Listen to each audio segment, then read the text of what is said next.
चलिए सभी को नमस्कार। कैसे हैं आप लोग? तो चलिए सभी का स्वागत और वेलकम करते हुए आज की क्लास की मैं शुरुआत करता हूं।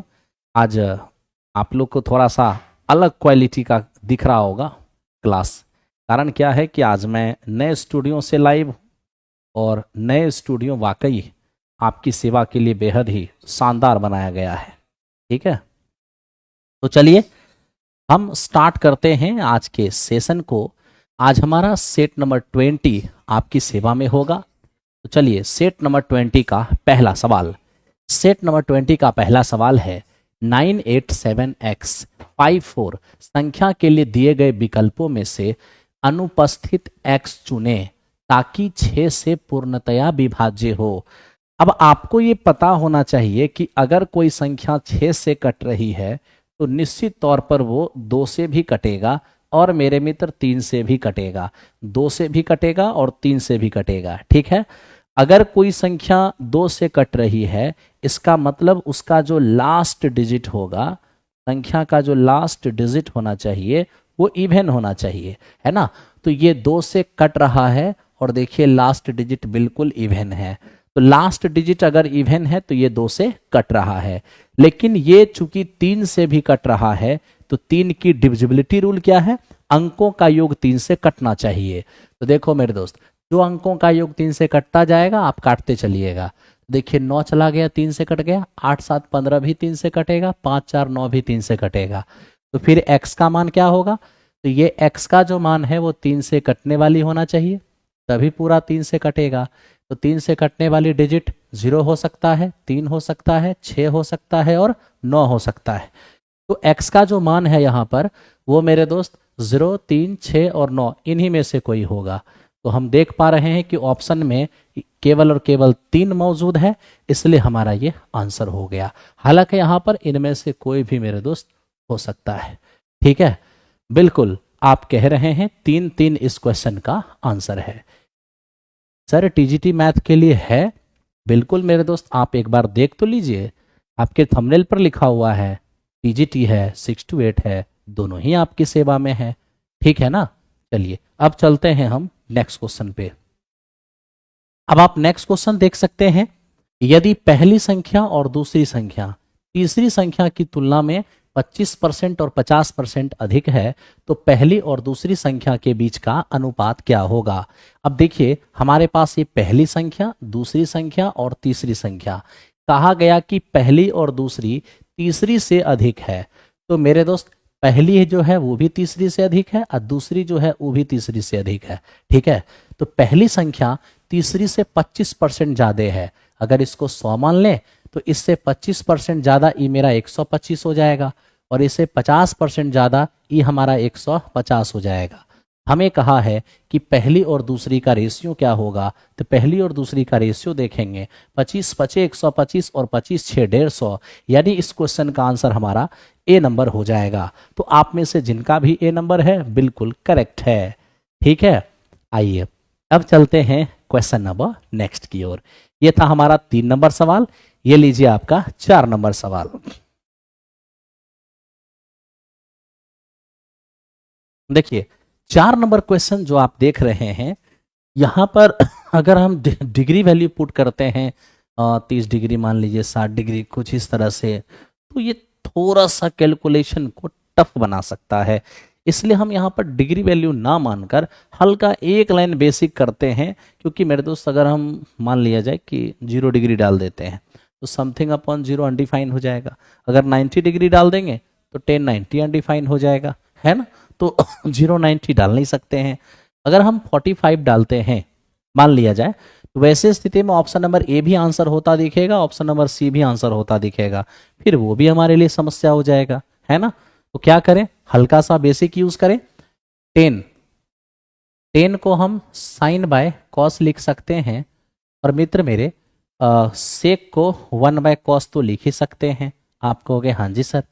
अब देखो 1 प्लस ये 1 बाय हमारा कॉस हो जाएगा और बटे 10 का मतलब क्या है, sine A by cos A. Okay, अब यहाँ एलसीएम लेंगे तो कॉस से कॉस तो हमारा कट जाएगा, ऊपर मेरे दोस्त हमें साइन दिखेगा और नीचे में हमारा यहाँ पर कॉस ए और प्लस 1 दिखेगा। उसी तरह से यहाँ भी आप देखेंगे कि यहाँ पर आपको कॉस ए प्लस 1 दिखेगा और नीचे में आपको साइन दिखेगा। बाकी ये कॉस कॉस एलसीएम से खत्म हो जाएंगे। अब आप यहाँ पर एलसीएम लेने जाएंगे तो मित्र मेरे ये हो जाएगा साइन, और यहाँ से ये मेरा क्या है, ये हमारा कॉस ए और प्लस 1 है।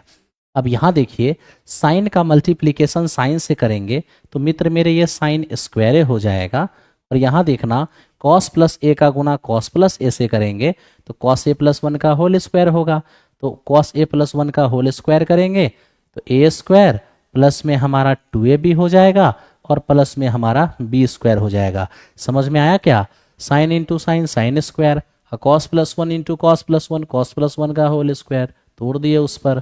ठीक है, अब आप मुझे बता दीजिए क्या ये sine square plus cos square 1 हो जाएगा? आप कहोगे हाँ। 1 और 1 2, आप प्लस में 2 कॉस, तो 2 कॉमन कर लेंगे, हो जाएगा 1 प्लस कॉस। समझ में कुछ आया क्या हुआ?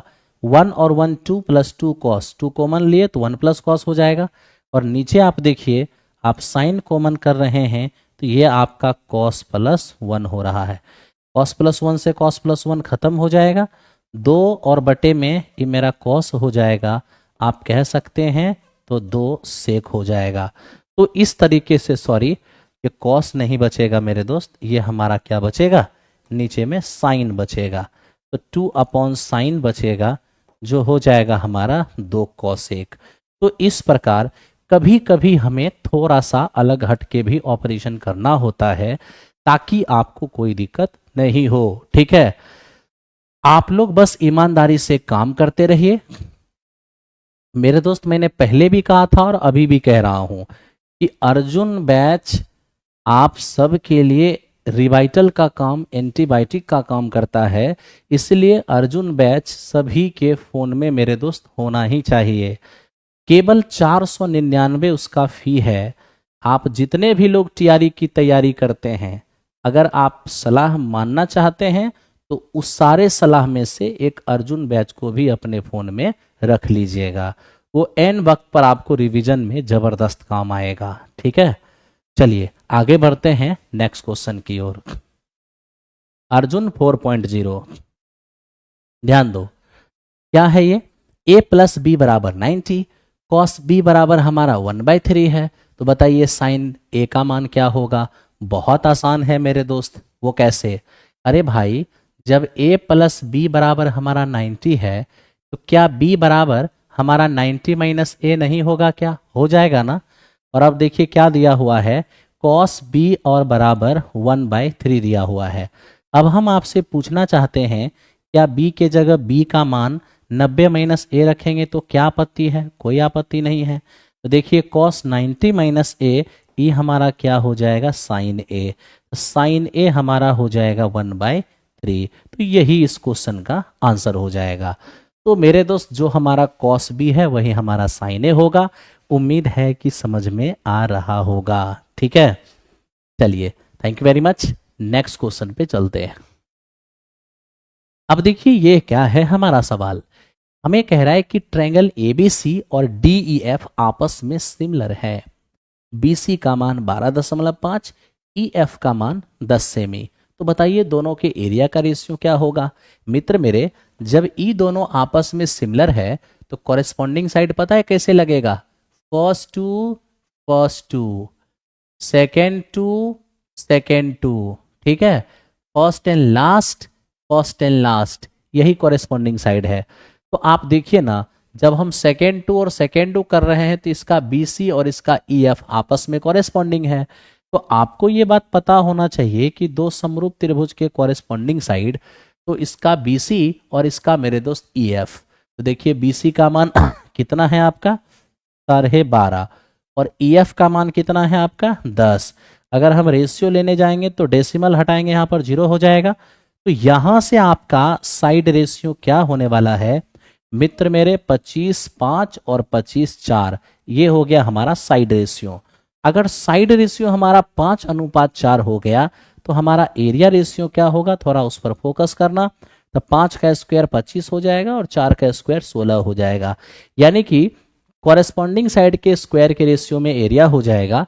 तो एरिया इस क्वेश्चन का 25:16 होगा। क्या उम्मीद है कि समझ में आ रहा होगा?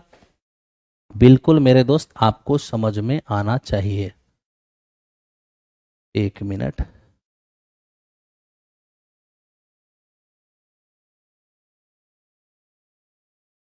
ठीक है, चलो ये था हमारा 5 नंबर सवाल। 6 नंबर पर आते हैं, देखते हैं 6 नंबर क्या है।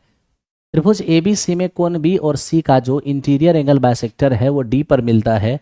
ए का मान 75, बी डी सी का मान क्या होगा? आप देखिए, सबसे पहली बात क्या मेरे दोस्त, यहां देखो, हमारे पास ए बी सी एक ट्रायंगल है, ठीक है, ए बी सी, एकदम प्यार से, ए बी सी हमारे पास एक ट्रायंगल है, ठीक है। हमें कहा गया कि बी और सी के आंतरिक समद्विभाजक एंगल बी का एंगल बाइसेक्टर, एंगल सी का इंटीरियर एंगल बाइसेक्टर, ये दोनों का बाइसेक्टर, इसका बाइसेक्टर, मेरे दोस्त जहां पर मिलता है, ये वाली जो हमारा कोण है ना, थोड़ा इस पर ध्यान देना, ये हमारा है 75। तो बताइए बीडीसी का मान क्या होगा? तो मेरे दोस्त एंगल जो हमारा बीडीसी है, क्या बोलेंगे इसको, तो बीडीसी का जो मान है वो 90 प्लस शीर्ष कोण का आधा 75/2, ये हो जाएगा 90 और प्लस 37.5, यानी कि 127.5, यही इस क्वेश्चन का आंसर होगा। ये तो बहुत ही सिंपल क्वेश्चन है जिसको आप सभी लोग किए भी होंगे, ठीक है। चलो नेक्स्ट क्वेश्चन की ओर बढ़ते हैं, आसान सवाल था ये। क्वेश्चन नंबर 7, ये क्या कहता है? 9 सेमी, 40 सेमी और 41 सेमी लंबी भुजाओं वाले एक त्रिकोण के भीतर बने वृत्त का क्षेत्रफल, वृत्त की त्रिज्या क्या होगी? सबसे पहली बात, आपको कुछ बात का तो पकड़ होना ही चाहिए मेरे दोस्त। कहिए किस बात का पकड़? अब समकोण त्रिभुज का थोड़ा सा आइडिया तो आप में होना चाहिए। अब ये समकोण त्रिभुज का आइडिया का मतलब क्या हो गया? तो यहाँ देखिए, ये 9, 40 और 41 है, तो ध्यान से देखना। मेरे दोस्त 9 का स्क्वायर प्लस 40 का स्क्वायर और बराबर क्या हो जाएगा? 41 का स्क्वायर, यानी ये पाइथागोरस थ्योरम का पालन कर रहा है। तो देखिए ना, ये मेरा अगर 9 है, ये मेरा अगर 40 है और ये मेरा 41 है, तो आपको ये पता होना चाहिए कि इसके, ध्यान दीजिए, इसके इन सर्कल का रेडियस क्या होने वाला है। तो अगर हम इसके इन सर्कल का रेडियस लेंगे, अंतःवृत्त की त्रिज्या लंब प्लस आधार और माइनस कर्ण बटे 2, तो यहां से आप देखिए 9 प्लस 40 और माइनस 41 और बटे 2 करने जाएंगे तो ये 8/2 तो 4 हो ही जाएगा, यानी कि छोटी आर का मान 4 हो जाएगा। ये हो गया हमारा 4, ठीक है।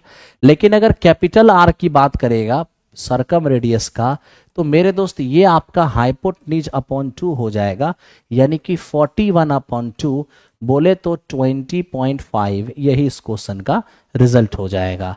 तो उम्मीद करते हैं ये आपको समझ में आ रहा होगा, ठीक है। ये हो गया हमारा 7 नंबर सवाल। चलो अब चलते हैं 8 नंबर क्वेश्चन को। क्या कह रहा है? ये कह रहा है कि जब पासे का एक पेयर, जब पासे का एक जोड़ा फेंका जाता है तो संख्याओं का योग विषम होने की प्रायिकता क्या होगी? समझ रहे हो? पासे का एक जोड़ा का मतलब 2 डाइस। अब 2 डाइस एक ही बार में रोल किया जाएगा, ठीक है भाई। तो मिनिमम दोनों पर क्या क्या हो सकता है? 1-1 हो सकता है, और मैक्सिमम दोनों पर क्या हो सकता है? तो मित्र मेरे 6-6 हो सकता है। जानते हो, एक डाइस को एक बार अगर हम फेंकते हैं तो 6 घटना घटती है, और 2 बार फेंकते हैं तो 36, यानी इस प्रकार से टोटल इवेंट हमारा हो जाएगा 36। समझ रहे हैं ना? ठीक है। अब यहां पर मेरे दोस्त एकदम मेरी बात को थोड़ा समझो। जब 2 डाइस को एक बार फेंकेंगे और चाहे एक डाइस को 2 बार फेंकेंगे, तो यहां पर योगफल, तो ध्यान रखिएगा, आप खुद ही बताइए, और नंबर ऑफ इवेंट, दोनों चीज। मेरे दोस्त मुझे ये बताइए क्या, कि जब हम 2 डाइस को एक बार फेंकेंगे चाहे एक ही डाइस को 2 बार फेंकेंगे, तो दोनों पर कम से कम एक एक आएगा, यानी योगफल कम से कम 2 हो सकता है, ज्यादा से ज्यादा 6-6 आएगा, यानी कि योगफल आपका 12 हो सकता है। 2 हो सकता है या 12 हो सकता है। मित्र मेरे 3 हो सकता है या 11, 4 हो सकता है या, ठीक है, 10, 5 हो सकता है या 9, 6 हो सकता है या 8, या मेरे दोस्त 7। ठीक है, तो आपको देखना है कि नंबर ऑफ इवेंट कितने होंगे। नंबर ऑफ इवेंट, इस बात को ध्यान रखना। ठीक है, जानते हो दोनों डाइस पर आए अंकों का योग 2 हो, ऐसा केवल एक घटना होगा। और दोनों डाइस पर आए अंकों का योग 12 हो जाए, ऐसा भी एक ही घटना होगा। यानी योगफल 2 हो या 12, ऐसा एक ही घटना है। 9 हो या 11, ऐसा 2 घटना होगा। 4 हो या 10, ऐसा 3 घटना होगा। 5 हो या 9, ऐसा 4 घटना होगा। 6 हो या 8, ऐसा 5 घटना होगा। और 7 होगा तो मेरे मित्र ऐसा 6 घटना होगा। तो आप इस तरीके से दोनों डाइस पर आए अंकों का योग क्या होगा, तो उस कितने इवेंट बनेंगे वो मैंने यहां पर लिख दिया है। ये हमें सीधा सीधा क्या बोला है कि हमारा जो योगफल होना चाहिए वो ऑड होना चाहिए। तो मित्र मेरे ऑड का मतलब क्या हो गया। अब अगर हम यहाँ ऑड देखने चले जाएं तो ऑड में हमारा 3 आएगा, 11 आएगा, 5 आएगा, 9 आएगा, 7 आएगा। बस यही तो है। यानी कि 3 हो गया, 5 हो गया, 7 हो गया, 3 5 7, ठीक है, 9 और 11, 9 और 11, ठीक है। तो इस तरह से 3 5 7 9 और 11, ठीक है। ध्यान दो भाई, तो यही है अंकों का योग 9। तो अंकों का योग 9 आए ऐसा केवल और केवल, ठीक है, 1 2 3 4 5, मतलब अंकों का योग 9 कब कब आएगा, जब अंकों को जोड़ के 3 आएगा, 5 आएगा, 7 आएगा, 9 आएगा, 11 आएगा। लेकिन हमें अंकों के योग ऑड से मतलब नहीं है, हमें अंकों के योग ऑड होने के इवेंट से मतलब है। अगर हम यहाँ पर मेरे दोस्त इवेंट लेने जाएंगे कि कितना इवेंट होगा, तो ये बात हमको ध्यान देना पड़ेगा कि अंकों का योग 3 होगा ऐसी कितनी घटना है, 5 होगा ऐसी कितनी घटना है, 9 होगा ऐसा कितना घटना है, 11 होगा ऐसा कितना घटना है। अंकों का योग 3 होगा ऐसी 2 घटना है, ठीक है। अंकों का योग 5 होगा ऐसा 4 घटना है। अंकों का योग 7 होगा ऐसा 6 घटना है। अंकों का योग 9 होगा ऐसा 4 घटना है। और अंकों का योग 11 होगा ऐसा मेरे मित्र 2 घटना है। तो आपको यही नंबर ऑफ इवेंट क्या करना है, ऐड करना है। ऐड कीजिएगा तो 6 6 12, 12 और 6 कितने हो जाएंगे, 18, ठीक है। तो आप सीधा सीधा प्रोबेबिलिटी लीजिए, तो बताइए अंकों का योग ऑड ऐसी कितनी घटनाएं हैं, 18 घटना। 2 डाइस को फेंकेंगे तो टोटल घटना कितना होगा, 36, 1/2 यानी कि 0.5। तो इस तरह से इस क्वेश्चन का आंसर हमारा 0.5 हो जाएगा, ठीक है।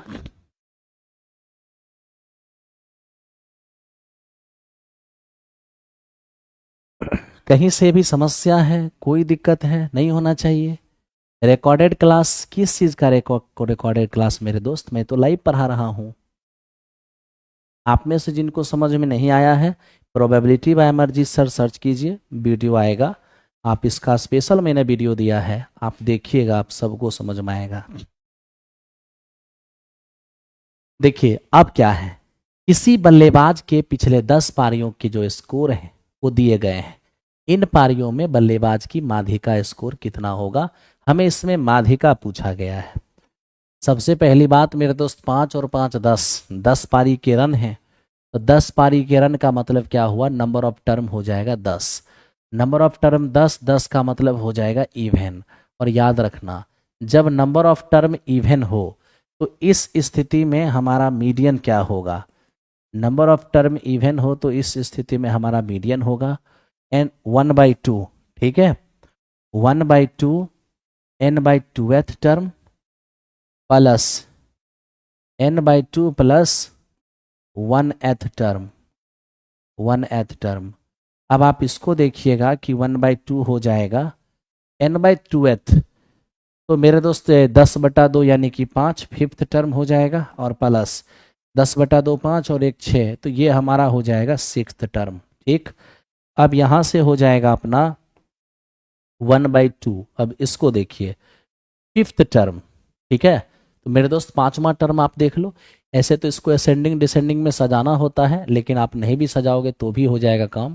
कैसे, छोटे से बड़े की ओर चलिए ना, सबसे छोटा ये है, उसके बाद मेरे दोस्त 8 है, 8 के बाद ध्यान से देखिए तो आपको 27 नजर आएगा, 27 के बाद 65 नजर आएगा, नहीं 27 के बाद 50 है, 50 नजर आएगा, फिर आपको 65 नजर आएगा, 65 से पहले आपको 63 भी नजर आएगा।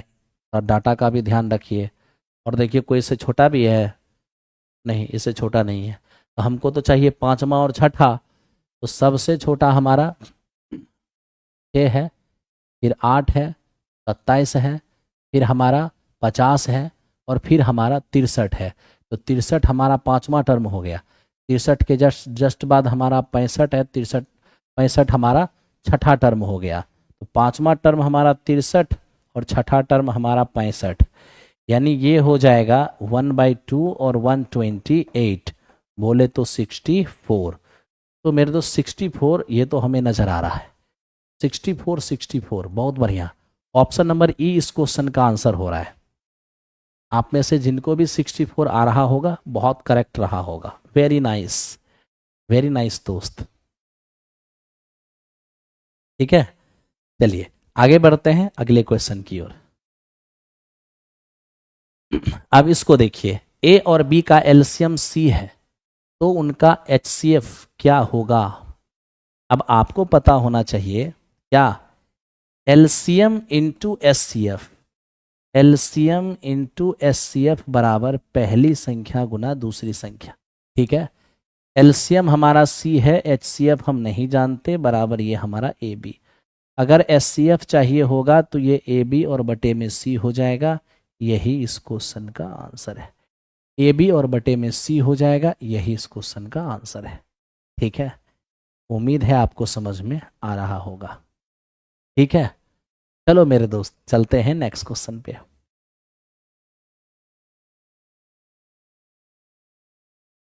इसको देखिए, किसी मूलधन पर 10% वार्षिक दर से दूसरे वर्ष का सीआई हमारे पास 154 है, बताओ प्रिंसिपल क्या होगा।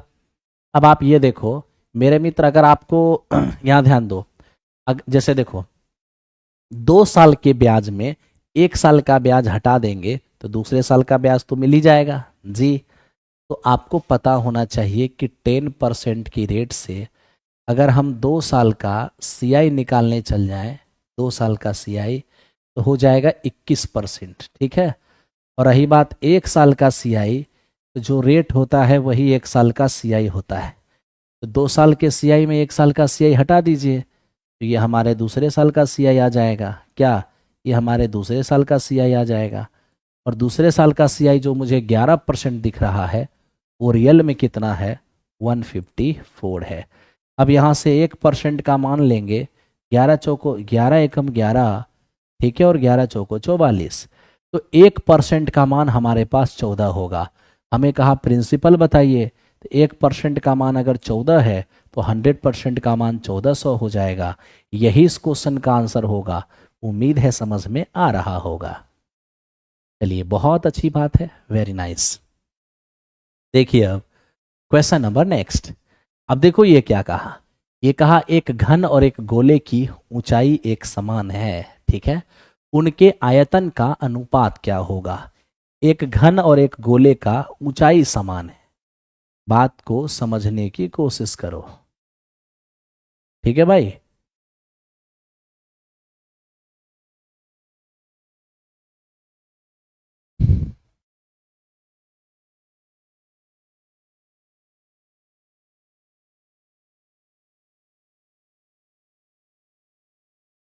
अब आप मेरे दोस्त यहां पर देखिए कि ये क्या है,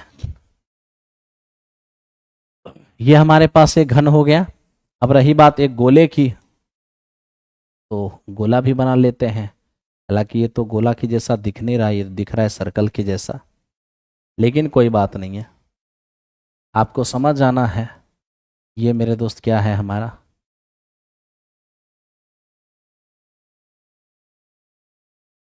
देखिए ये हमारा गोले की त्रिज्या है। हमें कहा कि दोनों का जो है ना हाइट एक समान है। दोनों के हाइट एक समान होने का मतलब ये है कि मित्र मेरे, जितना इसका हाइट है उतना ही इसका हाइट है। त्रिज्या आर माने हैं तो ये तो हमारा व्यास हो जाएगा ना, व्यास के बराबर हाइट होगा, तो हाइट हो जाएगा 2r, तो आपका ई भी हो जाएगा 2r। समझने की कोशिश करिए, गोले के हाइट का मतलब है गोले का व्यास, ठीक है। कहा गोले की हाइट और घन के हाइट बराबर हैं, तो गोले का व्यास ही गोले का हाइट होता है, व्यास 2r मान लिए तो हमारी घन की ऊंचाई भी 2r हो जाएगा, ठीक है। हमें कहा है दोनों का आयतन, घन का आयतन क्या हो जाएगा, घन का आयतन भुजा क्यू हो जाएगा, और गोले का आयतन क्या होगा 4/3 pi R cube, 4/3 pi R cube. जैसे ही रेशियो लेने जाएंगे तो इससे मेरे दोस्त ये हमारा कैंसिल आउट हो जाएगा एक बार में, 3 से हम मल्टीप्लाई करेंगे 3 हो जाएगा और ये मेरा 4 रह जाएगा। तो इस तरह से ये मेरा 3:4 हो गया। तो लीजिए 3:4, ठीक है, 3:4 नहीं, साथ में पाई भी है, तो 3:4 पाई हो जाएगा। तो 3:4 पाई कहाँ दिख रहा है, ये 3:4 पाई नजर आना चाहिए, ठीक है भाई, 3:4 पाई नजर आना चाहिए, वेरी इजी। देखो ध्यान से देखो मेरे दोस्त, इसमें थोड़ी गड़बड़ी हो गई। आप कहोगे सर गड़बड़ी कहाँ पे हो गई, थोड़ा हमने चीज़ों को ध्यान नहीं दिया। आप कहोगे सर चीज़ों को ध्यान क्यों नहीं दिया आपने, और कहाँ पे गड़बड़ी कर लिया आपने। देखो मेरे दोस्त मैंने गड़बड़ी कहाँ पे की, ये देखो आपने घन के लिए इसका प्रयोग किया, इसमें कोई दिक्कत नहीं है, लेकिन गोले का जो आयतन होगा तो 4/3 पाई आर क्यूब होगा ना। आर तो मेरे दोस्त इसका सिर्फ आर है, व्यास न 2r है, यहाँ पर आपको तो आर रखना है, आप व्यास रख दिए हो, इसलिए गड़बड़ी हुआ है। तो आपको मेरे दोस्त यहाँ से इस 2r को हटा देना है, त्रिज्या के रूप में आपको आर रखना है, ठीक है, त्रिज्या के रूप में आर रखना है। ओके, अब मेरे दोस्त बनाइए, ये आपका हो जाएगा 4r³ और ये आपका हो जाएगा, यहाँ ध्यान दीजिएगा 4r³ कह रहे हैं, 2 का क्यूब हो जाएगा 8r³ और यहाँ पर आप देख रहे हैं कि 4/3 पाई और ये आपका मेरे दोस्त है r³, ठीक। अब यहाँ से अगर हम सॉल्व करने चले जाते हैं तो r³ से आपका r³ भी चला जाएगा और 4 से 2 नी 8 भी हो जाएगा, तो 3 दूनी ये फाइनली 6 हो जाएगा और साथ में आपका पाई हो जाएगा।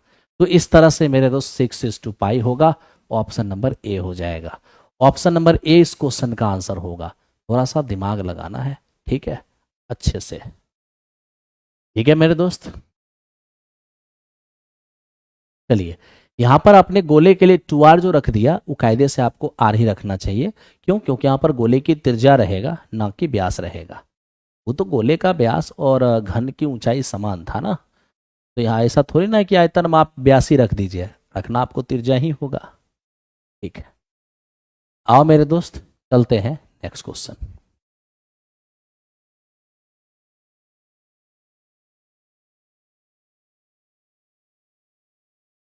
चलो अब इसको देखो मेरे दोस्त, ये क्या है,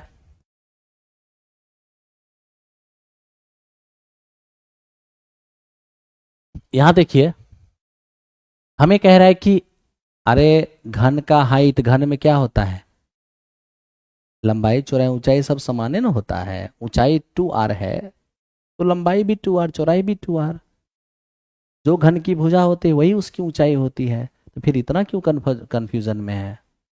अब नम्रता तिवारी कह रही है कि हमको समझ में नहीं आया, बताइए इतना नॉर्मल सा चीज है फिर भी कह रही है समझ में नहीं आया, ये तो दुर्भाग्य न है? बताइए, अब इसको हमको फिर समझाना पड़ेगा। कंपटीशन की तैयारी कीजिएगा तो थोड़ा बहुत दिमाग तो रखना पड़ेगा ना, बिना दिमाग का थोड़े ही सब होने वाला है। रेलवे एसएससी की तैयारी थोड़े है, इसमें थोड़ा तो दिमाग अपना रखना ही पड़ेगा, एकदम में जीरो रहिएगा तो फिर गड़बड़ हो जाएगा। देखिए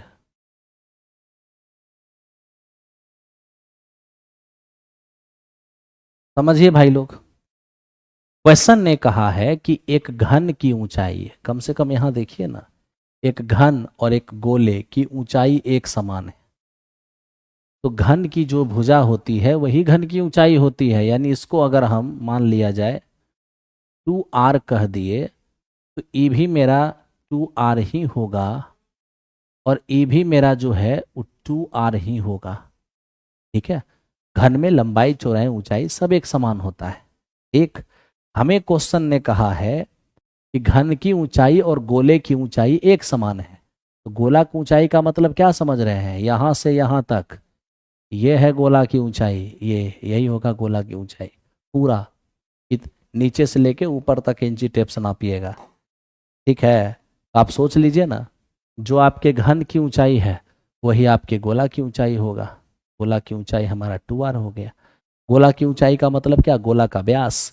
तो अगर व्यास आपका 2r है तो त्रिज्या क्या होगा, व्यास का आधा होगा, त्रिज्या हो जाएगा।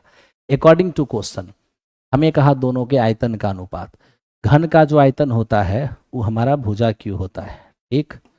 और गोले का जो आयतन होता है वो 4/3 पाई आर क्यूब, तो ये हमारा हो जाएगा आर क्यूब, एक। तो यहां से आप देखिए 8r क्यूब और ये हो जाएगा 4/3 पाई और यहां से आर क्यूब।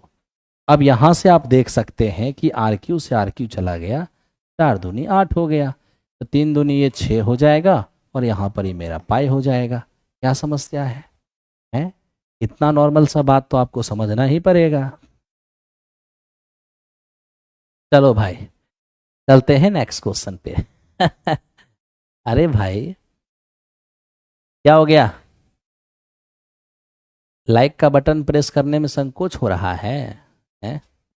सोच रहे हो कि लाइक का बटन प्रेस करें या ना करें?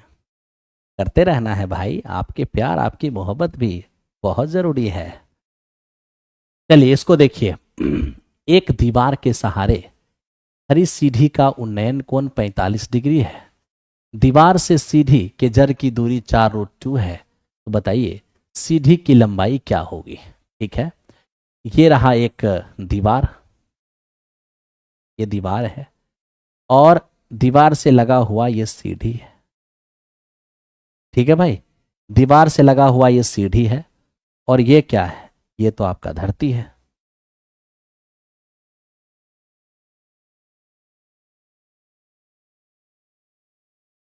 यहां पर ध्यान से देखिए, दीवार से लगा हुआ एक सीढ़ी है, उन्नयन कोण कितना, तो मेरे दोस्त उन्नयन कोण आप देखेंगे ये 45 है, ये 90 45, तो ये भी आपका 45 ही होगा। 45 के लिए लंब कितने 1, आधार कितने 1 और कर्ण कितने, ये हमारा हो जाएगा √2। अब आप ये देख लीजिए कि क्या दिया है आपको, सीढ़ी का जड़, सीढ़ी का जड़, ठीक है, दीवार से कितना दूरी पर है, 4√2 की दूरी पर है। यानी कि जहां पर रेशियो में दूरी 1 का है वहां मीटर में है 4√2 का। 1 का मान 4√2, तो √2 का मान क्या हो जाएगा, √2 इंटू 4√2, यानी ये हो जाएगा 8 मीटर। तो सीढ़ी हमारा 8 मीटर का हो जाएगा। बड़े आसानी से आप मेरे दोस्त काम कर पा रहे हो, कहीं दिक्कत नहीं हो रहा होगा।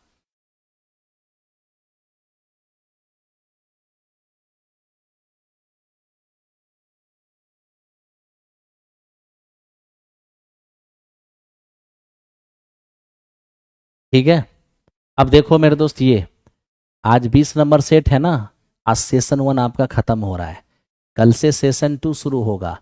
आप प्लेटफॉर्म बाय नवीन कुमार सिंह एप्लीकेशन पर जा करके सेशन 2 को ज्वाइन कर लेना। ठीक है, जिनका मैथ है सिर्फ तो वो मैथ ले लेंगे, जिनका मैथ साइंस दोनों है वो मैथ साइंस दोनों में रहेंगे। और ध्यान रखेंगे कि यहीं पर आपको अभी जो हम सॉल्व कराते हैं उसका सॉल्यूशन पीडीएफ, क्वेश्चन पीडीएफ और वीडियो सॉल्यूशन भी यहाँ पर अवेलेबल रहता है। इसलिए जाकर प्लेटफॉर्म बाय नवीन कुमार सिंह एप्लीकेशन पर इस टेस्ट को ज्वाइन करना है और इस टेस्ट में कंटिन्यू आपको बने रहना है। ठीक है, चलो इसको देखो। हमें कह रहा है कि एक सरल रेखा kx - 3y बराबर 6 3,2 से होकर गुजरती है, तो k का मान ज्ञात करें। k का मान क्या होगा। अब यहाँ पर मेरे दोस्त हम देख रहे हैं कि ये जो लाइन है वो 3,2 से गुजरती है। तो ध्यान रखना, कोई लाइन जिस पॉइंट से गुजरेगी वो पॉइंट उसको सेटिस्फाई करेगा। ठीक है मेरे दोस्त, ये लो k और इंटू एक्स, एक्स का मान कितना हमारा है 3 है, ठीक है, और -3 इंटू वाई का मान कितना है 2 है, बराबर कितने हो जाएंगे 6। तो यहाँ से 3k और बराबर 12, तो बताइए k का मान कितना हो जाएगा 4 हो जाएगा। तो इस प्रकार k का मान 4 हो गया, बड़ा ही सिंपल। अगर कोई लाइन किसी पॉइंट से गुजरती है तो वो लाइन उस पॉइंट को सेटिस्फाई कर रहा होगा। ठीक है, हर हाल में करेगा। अब ये देखिए ये क्या है, हमें कह रहा है कि 2,3 से एक वृत्त x square plus y square plus 4 पर खींची गई स्पर्श रेखा की लंबाई क्या होगा। अब यहाँ देखिए x square plus y square minus 4 और बराबर 0। एक बात हमेशा याद रखना, ऐसा कभी भी हो कि किसी सर्कल का इक्वेशन दे दे और किसी बाह्य बिंदु से उस पर स्पर्श रेखा खींच दे और कह दे कि उस स्पर्श रेखा की लंबाई बताइए, तो आपको बस एक ही काम करना है कि उस टेंजेंट की लंबाई निकालने के लिए, यानी स्पर्श रेखा की लंबाई फाइंड करने के लिए आप बस एक काम कर लेना, ठीक है, रूट अंडर क्या, ये जो तुम्हारा इक्वेशन है ना उसमें ये पॉइंट डाल देना। ठीक है, तो हमारा इक्वेशन है x square plus y square minus 4, बस इसी में आप वो पॉइंट पुट कर दीजिए।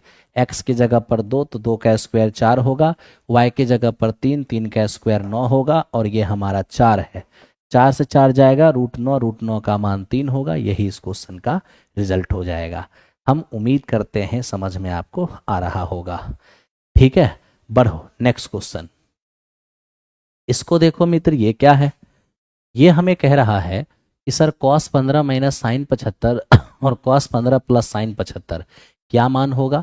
बड़े आराम से आप कर पाओगे। आप एक काम कर लो, ये हमारा है cos 15 और माइनस साइन 75 को बदलिएगा तो ये आपका cos 15 ही हो जाएगा, और नीचे आपका cos 15 है और प्लस साइन 75 को बदलिएगा तो ये भी cos 15 ही होगा। अब आप ही बताइए, cos 15 में cos 15 चला ही जाएगा तो 0, और 0 बटा समथिंग तो आंसर ही 0 होगा। तो मेरे दोस्त इस तरह से हमारे इस क्वेश्चन का आंसर ऑप्शन नंबर बी होगा। सब लोग को बी आ रहा होगा, वेरी गुड। ठीक है, बढ़िए, चलते हैं 17 नंबर सवाल पर। अब यहाँ देखिए ये हमारा टेंजेंट है, ये हमारा सिकेंट है, स्पर्श रेखा है, छेदक रेखा है। हम देख रहे हैं कि ए बी का मान हमारा 6 है, बी डी का मान हमारा 2 है और हमें डी ई का मान मांग रहा है। याद रखना, सिकेंट और टेंजेंट जो कंसेप्ट होता है वो पूरा सिकेंट यानी बोले तो ए डी और इनटू बाहरी सिकेंट बोले तो हमारा बी डी और बराबर स्पर्श रेखा का स्क्वायर यानी मेरे दोस्त ये हमारा डी ई स्क्वायर। बोलिए ए डी, तो पूरा ए डी कितना होगा, 6 2 8 हो जाएगा, और बी डी तो बी डी कितना है 2 और बराबर ये हमारे पास डी ई का होल स्क्वायर। स्क्वायर ट्रांसफर करेंगे ये हो जाएगा 4, ये डी ई बराबर हो गया 4। तो यही है हमारा डी ई, है ना। तो डी ई का मान 4 होगा। बड़ा आसान था, बड़ा सिंपल, आराम से आपने कर लिया होगा। ठीक है दोस्त, बढ़ जाओ नेक्स्ट क्वेश्चन पर। एक आयत की भुजा 12 सेमी और विकर्ण 13 सेमी है, इसका क्षेत्रफल क्या होगा। अब आप खुद ही सोच के देखिए मेरे दोस्त, हमारे पास एक आयत है और आयत का मित्र मेरे ये क्या है, इस आयत का ये हो गया आपका डायगोनल। ठीक है, हम देख रहे हैं कि इसका विकर्ण है 13, विकर्ण 13 है और ई हमारे पास 12 सेमी है। तो अगर ये 12 है, अगर ये 13 है, तो मित्र मेरे ट्रिपलेट से ये कितना हो जाएगा, 5 सेमी हो जाएगा। ठीक है, क्या चाहिए हमें, एरिया निकालना है। तो देख लीजिए ये हमारा लंबाई और मित्र मेरे ये हमारा चौड़ाई, तो ये हो जाएगा 60 सेमी स्क्वायर। आई होप आपको समझ में आ रहा होगा, है ना। तो क्या उम्मीद करें समझ में आया होगा। ठीक है दोस्त, आओ जरा सा, ये रहा 18 नंबर। अब चलते हैं 19 नंबर क्वेश्चन पर। देखिए ये क्या कह रहा है, कह रहा है कि एक अस्थिर जल में एक नाव 12 किलोमीटर पर आवर की चाल से चल रही है। धारा की चाल 18 किलोमीटर, सॉरी, धारा की दिशा में 18 किलोमीटर जाने और वापस आने में टोटल टाइम 42 और 6 48/7 घंटा लगता है। तो बताइए धारा की चाल ज्ञात करें। क्या होगा धारा की चाल। अब मेरे दोस्त हो क्या रहा है, आप धारा की दिशा में और धारा के विपरीत, धारा की दिशा में और धारा के विपरीत, तो धारा की दिशा में आप 18 किलोमीटर जा रहे हैं और धारा के विपरीत आप 18 किलोमीटर वापस आ रहे हैं। तो सोचिए अगर आप धारा की दिशा में जाइएगा तो आपका नाव प्लस धारा ये चाल काम करेगा। जब धारा के विपरीत जाइएगा तो नाव माइनस धारा ये चाल काम करेगा। तो दूरी बटे चाल समय, दूरी बटे चाल समय, यही दोनों समय मिलके कितना, ये हो जाएगा 48 और बटे 7। ठीक है, 48/7। अब यहां पर थोड़ा सा तो आपको माइंडसेट करना होगा कि क्या किया जाए। धारा की चाल मांगा है मित्र मेरे, आप x का मान रखिए। x का मान ऐसा मान रखिए कि नीचे से 7 का जुगाड़ हो जाए। 6 रखेंगे तो 12 6 18 ये रहेगा 6, मतलब नीचे 7 का जुगाड़ नहीं होगा, तो ई तो नहीं चलेगा। मेरे दोस्त 9 रख के देखते हैं। 12 और 9 ई हो जाएगा 21, तब तो 6 तिया 18 7 तिया 21। और यहाँ पर रखेंगे अगर 9, तो 12 में 9 गया 3, 3 छके, ठीक है भाई, 3 छके हो जाएगा, यानी फाइनली 6 सहित 6/7, 6 प्लस 6/7 यानी 6 सहित 6/7।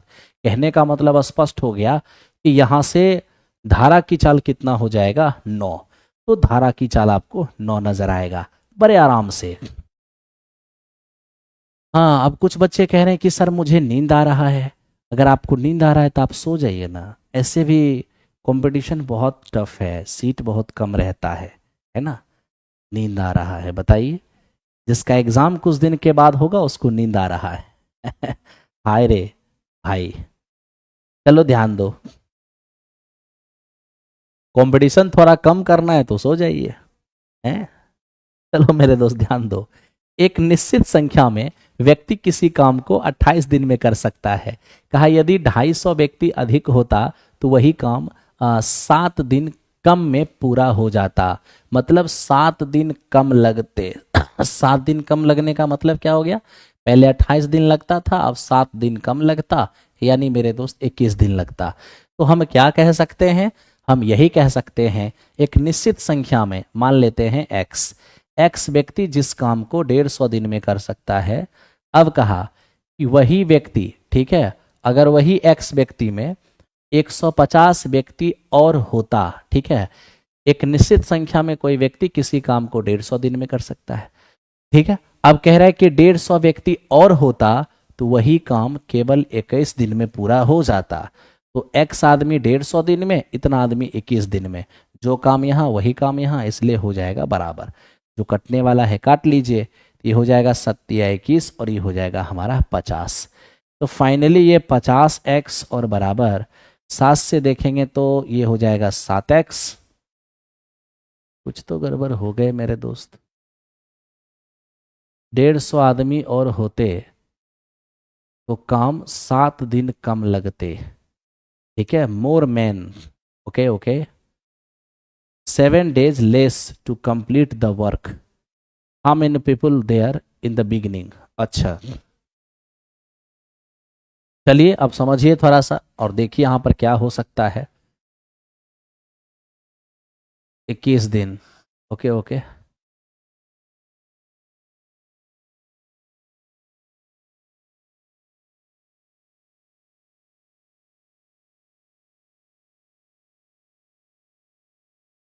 ओ आप कहोगे क्या सर आप हटा क्यों रहे हैं, वहां पर मेरे दोस्त हमने 150 दिन लिख दिया था, जबकि शुरू में दिन कितने लगे थे, केवल 28, है ना। एक निश्चित संख्या में व्यक्ति है, मान लीजिए x व्यक्ति है, काम को 28 दिन में कर रहा है, x व्यक्ति 28 दिन में, ठीक। अब हमें कह रहा है कि अगर 150 व्यक्ति और होता तो काम 21 दिन में खत्म हो जाते। पहले एक निश्चित संख्या में व्यक्ति था जो कोई काम 28 दिन में कर रहा था, अब कहा 150 व्यक्ति और होता तो वही काम 21 दिन में होता, ठीक है। आओ मेरे दोस्त सॉल्व करो, 7 चौके 28 और 7 तिया 21, यहाँ हमारा 4x हो जाएगा और बराबर ये हमारा 3x होगा और +1, ठीक है, प्लस मेरे दोस्त ये 450 होगा, ये आपका x हो जाएंगे और ये आपका 450 हो जाएंगे। तो x का मान हो गया 450, और जब x का मान 450 हो गया तो हमें यही तो कहा इनिशियल में कितने व्यक्ति थे, इनिशियल में हमने x माना था और वो हमारा 450 था, 450, ठीक है। चलो आगे बढ़ते हैं और देखते हैं क्या होता है। 21 नंबर सवाल, 21 नंबर क्वेश्चन है कि एक व्यक्ति अपने सामान्य गति के 3/5 गति से चलते हुए अपने कार्यालय में सामान्य समय से 20 मिनट देरी से पहुंचता है। कार्यालय पहुंचने का उसका मिनट में सामान्य समय क्या है, ओरिजिनल समय। अब देखिए हुआ क्या मेरे दोस्त, एकदम ध्यान से देखना, उसने अपने स्पीड के साथ छेड़छाड़ किया, ठीक है, अपने स्पीड को क्या किया, अपने स्पीड को 3/5 कर लिया, तो मेरे मित्र टाइम क्या होगा, तो आपको पता होना चाहिए कि स्पीड के इन्वर्स रेशियो में टाइम होगा। अगर स्पीड को 3/5 कर लिया, इसका मतलब पहले स्पीड 5 था, कर लिया 3, पहले स्पीड 5 था, कर लिया 3, ठीक है, तो स्पीड घटा लिया। तो स्पीड के इन्वर्स रेशियो में टाइम लगता है, तो टाइम हो जाएगा 5/3, यानी पहले टाइम लगता था 3, अब लगेगा 5। बताइए भाई कितना ज़्यादा लगेगा, तो कह रहा है कि 2 ज़्यादा लगेगा। और वही क्वेश्चन कह रहा है कि 20 मिनट देरी से पहुंच रहा है। जब 2 का मान 20 है तो 1 का मान 10 हो जाएगा, और 1 का मान अगर 10 मिनट तो 3 का मान हो जाएगा 30 मिनट, यानी पहुंचने का सामान्य समय कितना हो जाएगा, 30 मिनट। और कहीं कोई दिक्कत नहीं है, बड़े आसान क्वेश्चन है, बड़े सिंपल क्वेश्चन है, ठीक है। चलिए आइए बढ़ते हैं अगले सवाल की ओर। ये हमारा 21 है। अब 22 नंबर क्वेश्चन है, देखते हैं ये क्या है। पहले कह रहा है कि 10%, 20% और 25% के 3 लगातार छूट का एकल छूट क्या होगा। देखिए सबसे पहली बात, 10% की छूट का मतलब 1/10 की छूट, ठीक है भाई।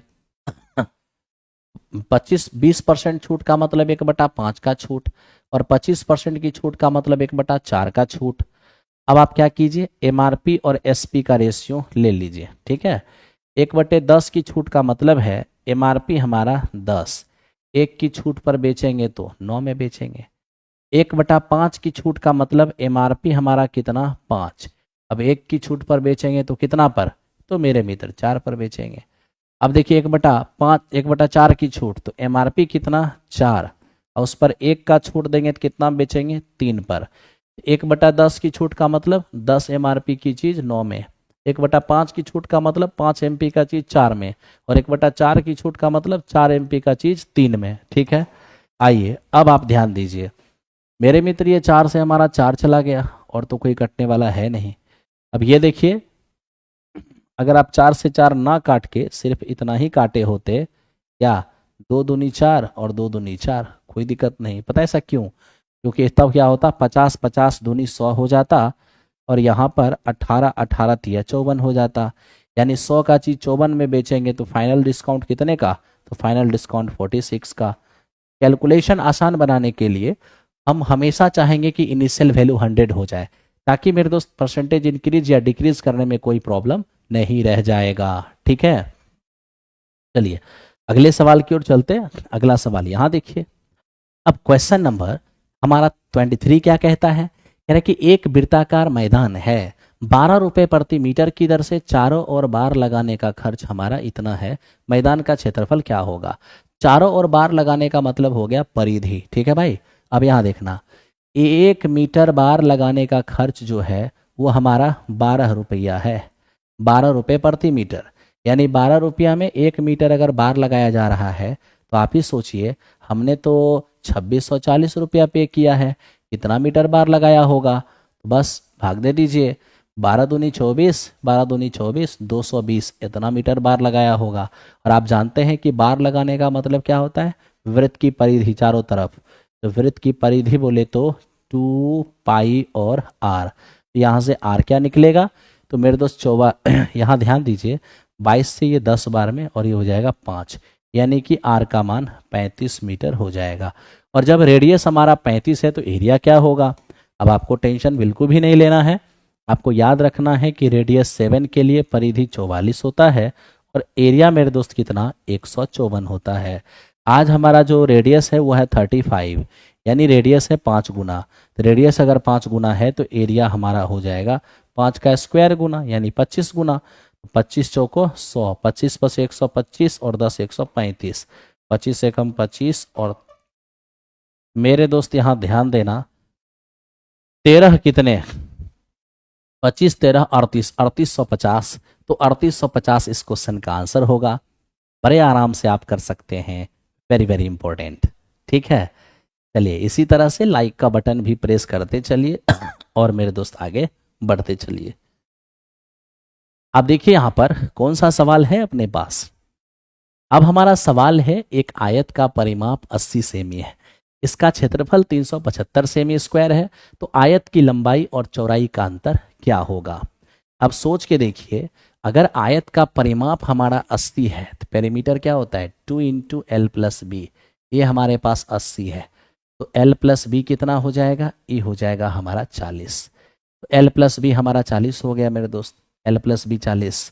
और एरिया दिया है 375, एल इंटू बी ये हमारा दिया है 375। ठीक है, अब हमें क्या कह रहा है, हमें कह रहा है कि एल और बी का अंतर बताइए, हमें एल माइनस बी इसका मान मांग रहा है।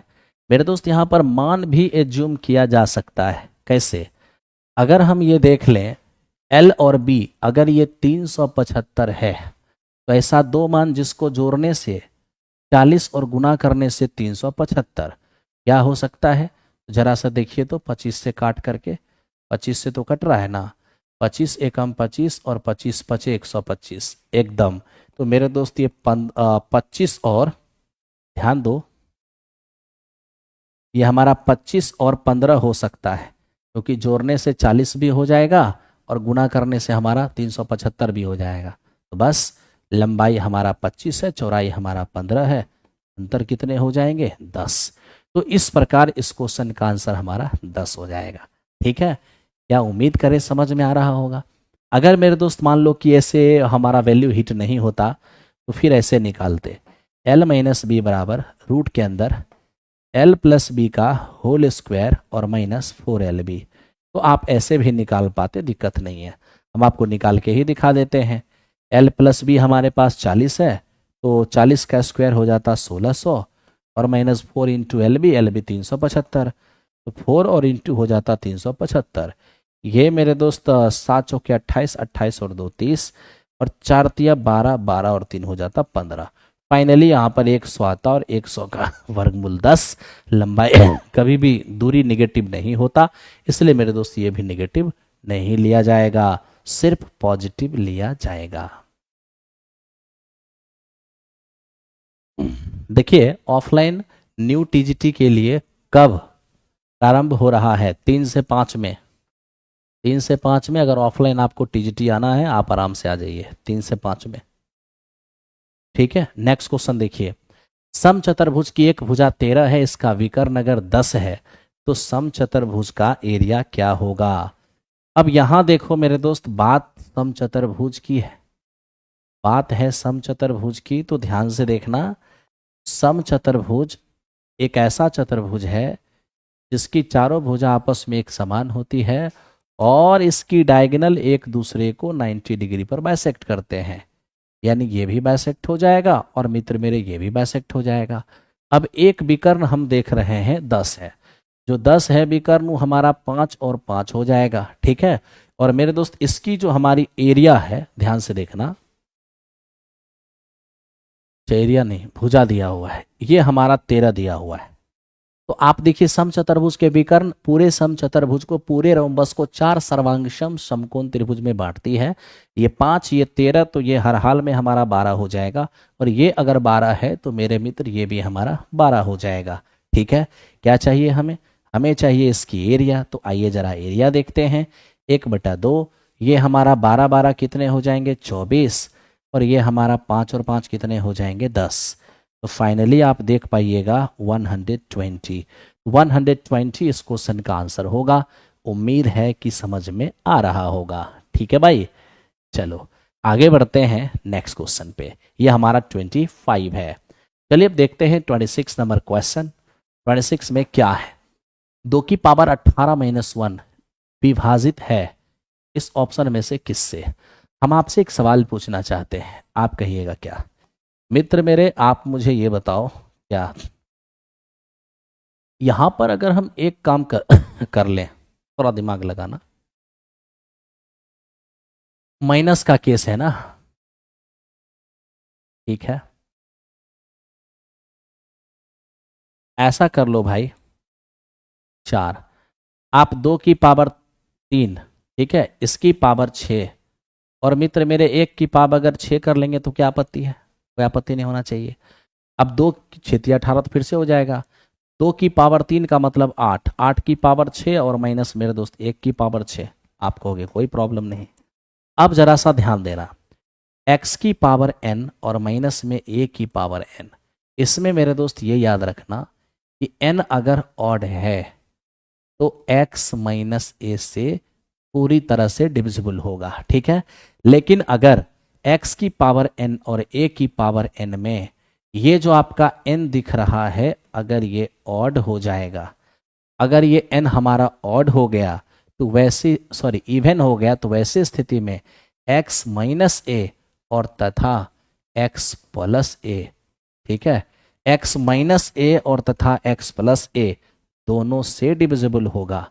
तो मेरे दोस्त आप यहां देखिए, पावर सेम भी है, पावर इवन भी है, ये किससे डिविजिबल होगा, x प्लस ए, मतलब x प्लस ए और x माइनस ए से।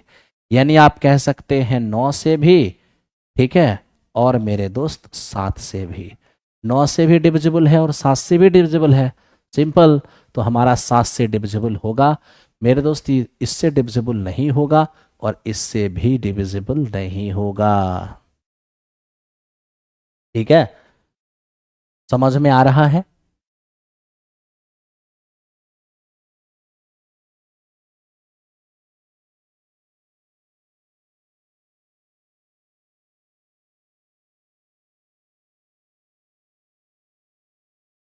चलिए चलते हैं नेक्स्ट क्वेश्चन पर।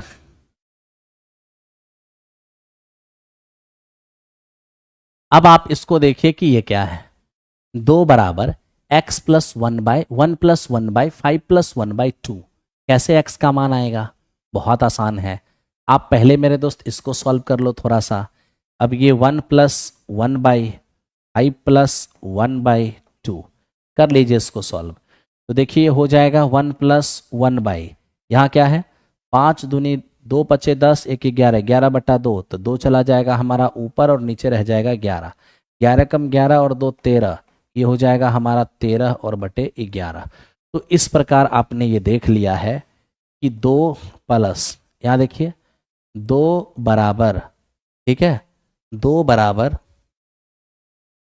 x का मान कितना, x का मान तो नहीं जानते, और ये 1/, इसको सॉल्व करने से क्या आ गया है, 13 और बटे 11। ये 2 बराबर x, 11 चला जाएगा हमारा ऊपर और 13 रह जाएगा नीचे। अब ये देखिए 2 माइनस 11 और बटे 13 बराबर हमारा x, 26 में से 11 जाएगा तो क्या हो जाएगा 15, 15/13 और बराबर हमारा कितना, तो बराबर हमारा x हो जाएगा। उम्मीद है कि आपको ये बात समझ में आया होगा। तो 15/11, ठीक है, तो 15/13 जो है यहाँ पर x का मान हो गया। बड़ा आसान है और बड़ी आसानी से आप काम कर भी लिए होंगे, ठीक है भाई। चलो नेक्स्ट क्वेश्चन पे चलते हैं। नेक्स्ट क्वेश्चन को देखो, कह क्या रहा है कि सर एक पतंग की एक डोरी से जुड़ी हुई है, कोई पतंग एक डोरी से जुड़ी हुई है, डोरी की लंबाई ज्ञात करें जब पतंग की ऊंचाई 90 मीटर और डोरी जमीन के साथ 30 डिग्री की कोण बना रही हो। तो देखिए ये आसमान में उड़ रहा मेरे दोस्त एक पतंग है, ठीक है, ये एक पतंग है और ये ज़मीन के किसी पॉइंट से इस तरीके से मेरे दोस्त बंधा हुआ है, ठीक है। अब हमें क्या कहा, ये है हमारा धरती, ये हमारा धरती है, कितने डिग्री का कोण बनाया जा रहा है, तो यहाँ पर आप देखिए 30 डिग्री का कोण बन रहा है। सवाल है पतंग की ऊंचाई धरती से क्या होगा? कोई बात नहीं, बड़े आराम से निकाला जा सकता है। ओहो, पतंग की ऊंचाई तो दिया हुआ है ही, हमें चाहिए डोरी की लंबाई डोरी की लंबाई, कोई बात नहीं। 30 डिग्री के लिए लंब कितने, 1, आधार कितने, √3, कर्ण कितने, 2। अब एक की लंबाई अगर 90 है तो 2 का मान क्या होगा, 180 मीटर। यही पतंग की लंबाई हो गई, 180 मीटर इस क्वेश्चन का आंसर हो जाएगा। 180 मीटर इस क्वेश्चन का आंसर हो जाएगा, ठीक है भाई। आइए अब चलते हैं नेक्स्ट क्वेश्चन पर। इसको देखिए, हमें कह रहा है कि के किस मान के लिए इस द्विघात समीकरण के मूल वास्तविक और समान है। तो जरा देखिए, वास्तविक और समान कहने का क्या मतलब हो गया, उसको थोड़ा देखिए। ये हमारा kx² प्लस में kx और +1 बराबर ये हमारा -4x² और माइनस में x। पहले तो मेरे दोस्त उसको इस पार ले आओ, आप जब इसको इस पार ले आएंगे तो के एक्स स्क्वायर प्लस 4x², तो इसमें से क्या होगा कि x² कॉमन आ जाएगा, ये हो जाएगा k प्लस 4, ठीक है, प्लस के एक्स और प्लस एक्स।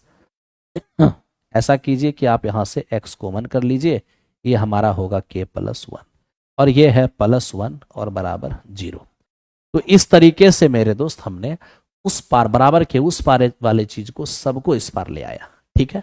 अब हमें कहा है कि इसके जो रूट हैं वो रियल हैं और मेरे दोस्त इक्वल हैं।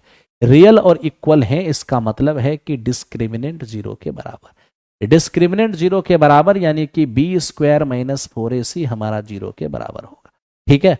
तो b², तो देखिए ax² प्लस bx प्लस सी, तो हम अगर कंपैरिजन करते हैं ax² प्लस bx और प्लस सी बराबर 0 से, तो b के जगह पर k प्लस 1 है, आप यहां पर k प्लस 1 का होल स्क्वायर कर सकते हैं, माइनस 4ac, a के जगह पर आपका k प्लस 4 है और इनटू c कितना है आपका 1 है, बराबर मेरे दोस्त 0। अब क्या करना चाहिए, अब बताइए। तो चूंकि ऑप्शन में k का मान दिया हुआ है, तो मैं तो चाहूंगा कि k का मान ही आप डाल लीजिए, ज़्यादा अच्छा रहेगा। तो चलिए k का मान ही डालते हैं। k का मान पहला है 3, अगर 3 डालेंगे 3 1 4, 4 का स्क्वायर हो जाएगा 16, 7 चौके 28, 16 में 28 जाएगा, कभी 0 नहीं आएगा, इसलिए ई नहीं हो सकता। इसको देखते हैं, -3 डालते हैं तो हो जाएगा 2, 2 का स्क्वायर 4 और यहाँ -3 डालते हैं तो मेरे दोस्त ये भी हमारा 4। ओहो हो, अगर हम k का मान -3 डालते हैं, -3 प्लस 1 2, 2 का स्क्वायर 4 होगा और ये देखिए 4 और यहाँ -3 प्लस 4 यानी 1, तो 4 - 4 बिल्कुल 0 आ जाएगा। एक हमारे पास और इंफॉर्मेशन है, k का मान 5, 5 भी रखिए, तो 5 और 1 कितने हो जाएंगे 6, तो 6 का स्क्वायर 36 हो जाएगा। 4, अब 5 और 4 9, 36 - 36 तो भी 0 हो जाएगा, यानी ये भी संभव है और ये भी संभव है। इसका मतलब है कि हमारा बी भी सही है और हमारा सी भी सही है। जब बी और सी दोनों सही होगा तो ऑप्शन नंबर डी इस क्वेश्चन का आंसर हो जाएगा। हमें उम्मीद है कि आप सभी को समझ में आ रहा होगा। ठीक है सुभाष भाई, हम देखते हैं आपकी समस्याओं का समाधान। ठीक है, इसी तरह से काम करते रहिए, प्यार करते रहिए। मास्टर जी, प्यार का मतलब लाइक कमेंट है ना। फिर देखिए मेरे दोस्त किस तरह से आपको मजा आता रहेगा। एक बात बताएं, आपका जो स्नेह, आपका जो लगाव लगातार मिल रहा है हमें, आपका जो हमें स्नेह मिल पा रहा है, आपके लिए हम एक और काम सोच के रखे हैं, लेकिन थोड़े दिन के बाद। थोड़े दिन के बाद कब? जब 1000 लाइव रहने लगोगे तब, है ना। किसी भी प्रकार की कमी आपको नहीं होगी। आपका भाई आपके साथ है, बस आप लोग लाइव को आगे बढ़ाइए, है ना। 1000 प्लस जब लाइव रहने लगेंगे, आप जो भी लोग बाद में देखते हो, आप सब लोग लाइव होके देखिए। आप सभी लाइव रहते हैं तो हमें काफी प्रसन्नता होती है और काफी मजा आता है काम करने में। ठीक है, चलिए आगे बढ़िए।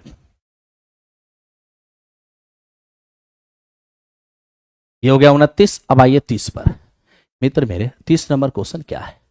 कह रहा निम्न में से कौन सा, इनमें से कौन सा द्विघात समीकरण है जिसके मूल 7/3 और 12/5 है? याद रखना, जब किसी द्विघात समीकरण के दोनों मूल दिए हुए हों तो वैसी स्थिति में हमारा द्विघात समीकरण क्या होगा? x², मूलों का योगफल इंटू एक्स और प्लस मूलों का गुणनफल और बराबर 0। तो देखिए x² और माइनस मूलों का योगफल देखेंगे तो ये हमारा 7/3 है और प्लस में ये 12/5 इंटू एक्स, ठीक है, और प्लस ये 7/3 और इंटू 12/5 बराबर हो जाएंगे 0। अब आप ध्यान से इसको देख सकते हैं कि मेरे दोस्त क्या हो रहा है। ये हो जाएगा x² और माइनस 12, ये हो जाएगा 35 और 36। तो मेरे दोस्त 35 और 36 बोले तो 71/15 इंटू एक्स प्लस ये हो जाएगा 12 सते 84 और बटे में 15 बराबर 0। आप एलसीएम लेंगे तो 15, तो हो जाएगा हमारा 15x² माइनस 71 इंटू एक्स और प्लस में 84 और 15 से इधर गुना हो जाएगा तो ये मेरा 0 हो जाएगा। तो आई होप आपको ये बात समझ में आया होगा। ठीक है, तो 15x² माइनस 71x और प्लस 84, ऑप्शन नंबर बी इस क्वेश्चन का आंसर होगा। अर्जुन बैच की वैलिडिटी से आप टेंशन मत लीजिए। अर्जुन बैच का जो वैलिडिटी है या फिर किसी भी बैच का, वो सब अपने आप बढ़ जाएगा, एग्जामिनेशन तक रहेगा वैलिडिटी। अर्जुन 4.0 से रिलेटेड कोई भी बैच है वो सब एग्जामिनेशन तक जाएगा,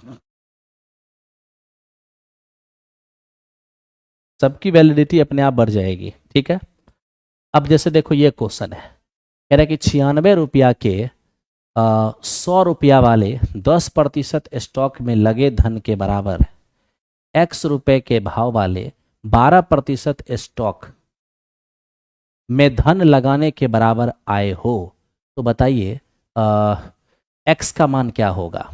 सबसे पहले मैं एक बात बताऊं, क्या बोल रहा है, कह रहा है कि 100 MRP वाला जो शेयर है जिस पर 10% का स्टॉक अवेलेबल है, यानी 10% प्रॉफिट अवेलेबल है, उसके लिए हम 96 रुपया लगा रहे हैं।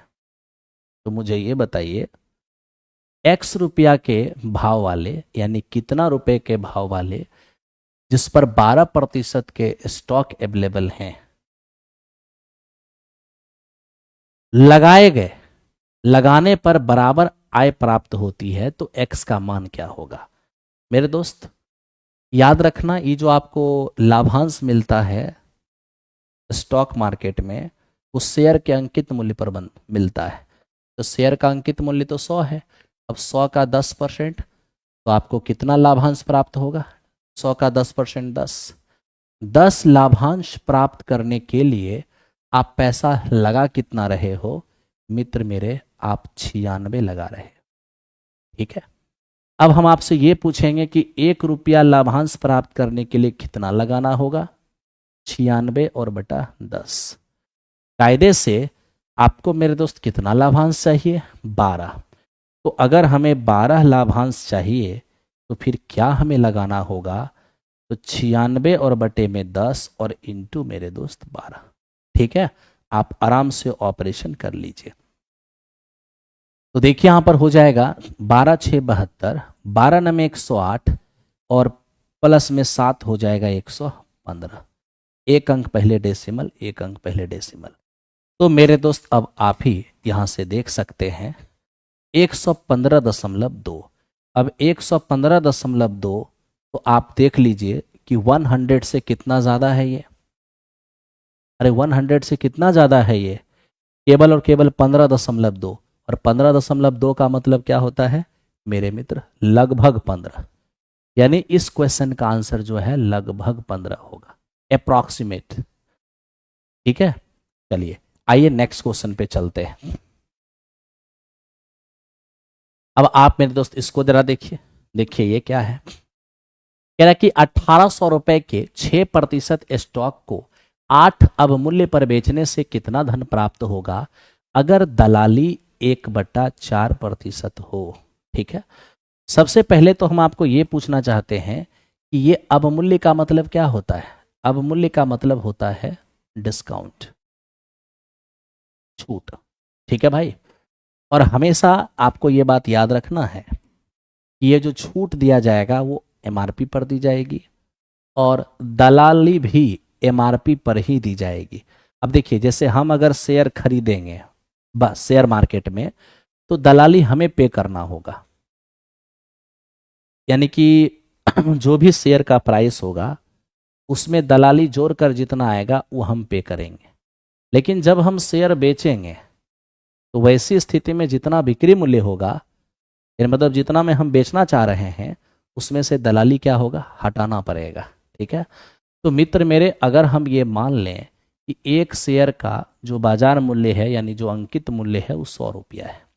ठीक है, तो मित्र मेरे आपको दलाली कितना लग जाएगा, तो आपको दलाली लग जाएगा इसी 100। ठीक है, 100 का 1/4, 100 का 1/4% का मतलब 1/4 यानी कि 0.25, ये आपको लगेगा दलाली। ठीक है, सबसे पहली बात 100 रुपये अंकित मूल्य है, आप इस पर छूट कितना दे रहे हो, आप इस पर छूट दे रहे हो 8। ध्यान देना, अगर 100 में 8 की छूट देंगे तो मित्र मेरे बचेगा कितना, 92। अब इसमें से आपको दलाली भी देना है, तो दलाली कितना चला जाएगा, 0.25। दलाली देने के बाद क्या बचेगा, पहले डिस्काउंट दिए वो हट गया, दलाली भी आप ही को पे करना है, जब आप दलाली पे करेंगे तो उसके बाद क्या बचेगा, 91.75। यानी फाइनली आप इतना में बेच पा रहे हैं, कितने की, अंकित मूल्य वाले शेयर को, 100 की एमआरपी वाली शेयर को। तो आप सीधे कहिए 100 वाली एमआरपी के शेयर को जब हम बेच रहे हैं तो बेचकर 91.75 मिल रहा है। अगर हम 1800 वाले को सेल करेंगे तो हमें बेचकर क्या मिलेगा, 91.75 बटे में मेरे मित्र 100 और इंटू 1800। ठीक है, आप यहां से देख लीजिए, डेसिमल हटाइएगा 2 जीरो खत्म होगा, 18 पचे 90 हो जाएगा, 18 सते 126, अगर 9 जोड़ेंगे 135 हो जाएगा, 18 कम 18 और 13, ये मेरे दोस्त हमारा 31 होगा, और 18 नमे 162, अब 162 में 3 जोड़ देंगे तो हो जाएगा 165। 2 अंक पहले दशमलव दे दीजिए, यानी कि 1651.50, यानी इस क्वेश्चन का आंसर ऑप्शन नंबर ई हो जाएगा। ठीक है, इस क्वेश्चन का आंसर ऑप्शन नंबर ई हो जाएगा। आई होप आपको समझ में आ रहा होगा। ठीक है भाई,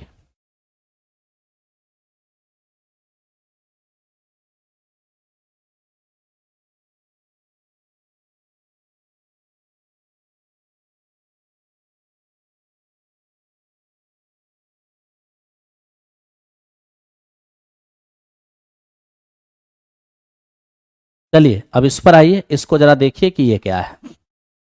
दोस्त मेरे, ये हमें कह रहा है कि यदि किसी सरल रेखा पर मूल बिंदु से डाले गए लंब y अक्ष के धनात्मक दिशा से अल्फा कोण बनाती है और यह p लंबाई का है, तो उस रेखा का समीकरण ज्ञात करें।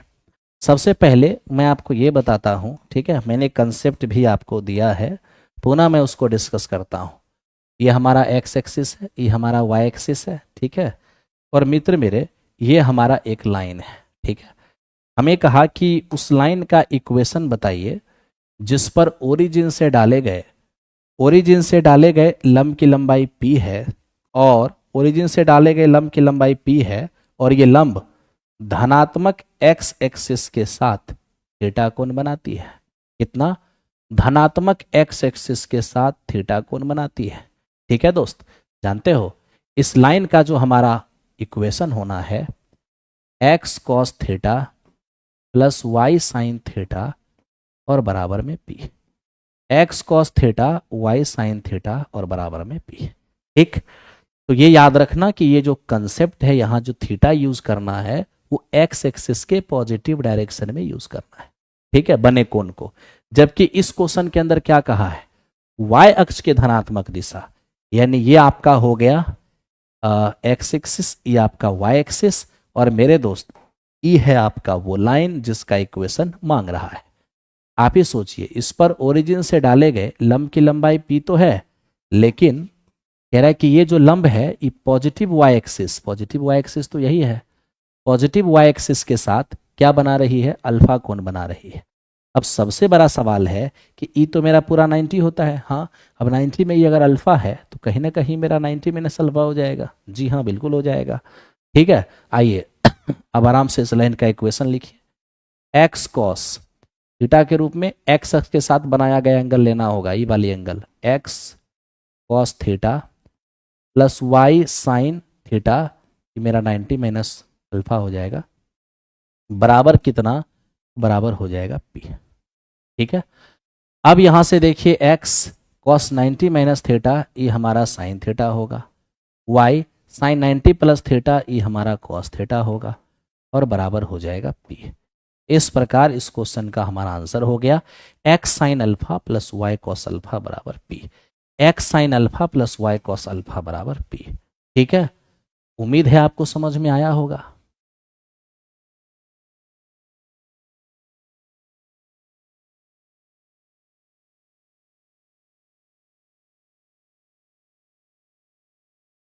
क्या हो गया है? चलो ध्यान दो भाई। अब इस पर आइए, इस पर ध्यान दीजिए थोड़ा सा कि ये सवाल क्या है। देखिए ये सवाल हमें कह रहा है कि एक रेखा जो बिंदु 3,5 से गुजरती है तथा x+5y-4 बराबर 0 के लंबवत है, समीकरण क्या होगा? आप मेरे दोस्त क्या देख रहे हैं? हमारे पास एक लाइन है, ये रहा लाइन। इस पर एक पॉइंट से डाले गए परपेंडिकुलर, एकदम ध्यान से देखिएगा कि यहां पर हो क्या रहा है। एक पॉइंट है मेरे दोस्त, वो है 3,5 और हमारा एक लाइन है x+5y, ठीक है, x और +5y और -4 और बराबर 0, ठीक है। आप मुझे ये बताइए, इस पॉइंट से इस लाइन पर डाला गया जो ये लंब है, हमें कहा उसका समीकरण क्या होगा। तो किसी पॉइंट से किसी लाइन पर डाले गए लंब का समीकरण यानी इस लाइन का समीकरण। तो सवाल ये है कि ये जो लाइन है ना वो इस पॉइंट से पास करती है। अगर कोई लाइन किसी पॉइंट से पास करती है तो वो पॉइंट उस लाइन को सेटिस्फाई करेगी, यानी इसका जो इक्वेशन होगा उसको 3,5 सेटिस्फाई करेगी। तो चलिए 3,5 रखते हैं। ये 3 और ये 5 बिल्कुल सेटिस्फाई करेगी। ये 3 और ये 5 बराबर 0 नहीं कर पाएगा। 3 और 5 ये 0 नहीं कर पाएगा। ऑप्शन नंबर ए हमें आंसर दिख रहा है, 15 में 15 0 हो जाएगा। लेकिन अगर मेथड से बनाना चाहेंगे तो कैसे? तो इसके लिए मुझे इसका स्लोप निकालना होगा। इसका स्लोप, एक काम कीजिए, आप पहले इसका स्लोप निकालिए। तो आपको मेरे दोस्त ये बात पता होना चाहिए, इसी लाइन का जो स्लोप होता है ना, यहाँ देखिए, पहले आपको समझाना चाहेंगे, ax+by और +c बराबर 0। एक्चुअल में स्लोप होता क्या है? स्लोप बराबर माइनस में x का गुणांक, माइनस में x का गुणांक और बटे y का गुणांक, x का गुणांक बटे y का गुणांक, ठीक है भाई। लो, x का गुणांक कुछ भी नहीं तो क्या है 1 है, y का गुणांक हमारा 5 है। आ गया इसका स्लोप। जब दो लाइन एक दूसरे पर परपेंडिकुलर हो तो स्लोप का प्रोडक्ट -1 होगा। इसका स्लोप हमारा m है और इसका स्लोप -1/5 बराबर -1, तो माइनस माइनस खत्म हो गया, m बराबर कितना हो जाएगा 5। तो लीजिए हमारा इसका स्लोप आ गया 5। और अब कुछ सोचने की जरूरत है नहीं, पॉइंट स्लोप फॉर्म में इक्वेशन लिखेंगे तो हमारा जो इक्वेशन होगा y माइनस y1 5 हो जाएगा बराबर m इंटू, ठीक है, बराबर m इंटू, तो m हमारा 5 है, y माइनस y1 बराबर m इंटू x और माइनस x1 कितना, ये मेरा 3 हो जाएगा, y माइनस 5 और बराबर ये 5x और माइनस का 15। तो लीजिए ये हमारा 5x हो गया, y इधर जाके माइनस हो जाएगा और बराबर में ये मेरे पास 10 हो जाएंगे, ये 10, ठीक है। ज़्यादा करोगे 10 को उस पार ले जाओगे, ठीक है। तो हो जाएगा 5x माइनस वाई माइनस 10 बराबर 0, ऑप्शन नंबर ए, ठीक है। उम्मीद है कि आपको समझ में आ रहा होगा। ठीक है नीरज पंडित, हम वहां तक पहुंचा देंगे डिस्कशन को, आप टेंशन मत लीजिए, ठीक है भाई। चलो आगे बढ़ते हैं नेक्स्ट क्वेश्चन पे। अब इसको थोड़ा देखो कि ये क्या है।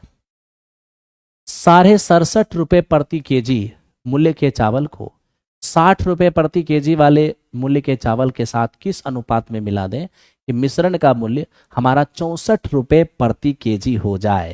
तो देखिए काम कीजिए, 67.5 रुपये प्रति केजी के मूल्य वाले चावल को 60 रुपये प्रति केजी वाले के साथ किस अनुपात में मिला दें, है ना, किस अनुपात में मिला दें कि जो हमारे मिश्रण का मूल्य हो वो क्या हो जाए, तो मिश्रण का जो मूल्य हो वो हमारा 64 रुपये प्रति केजी हो जाए, ठीक है।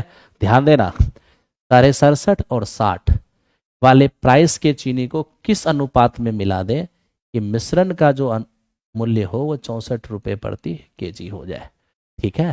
तो अलग अलग प्राइस और ये मिश्रण का प्राइस। आइए मेरे दोस्त आराम से सॉल्व करते हैं।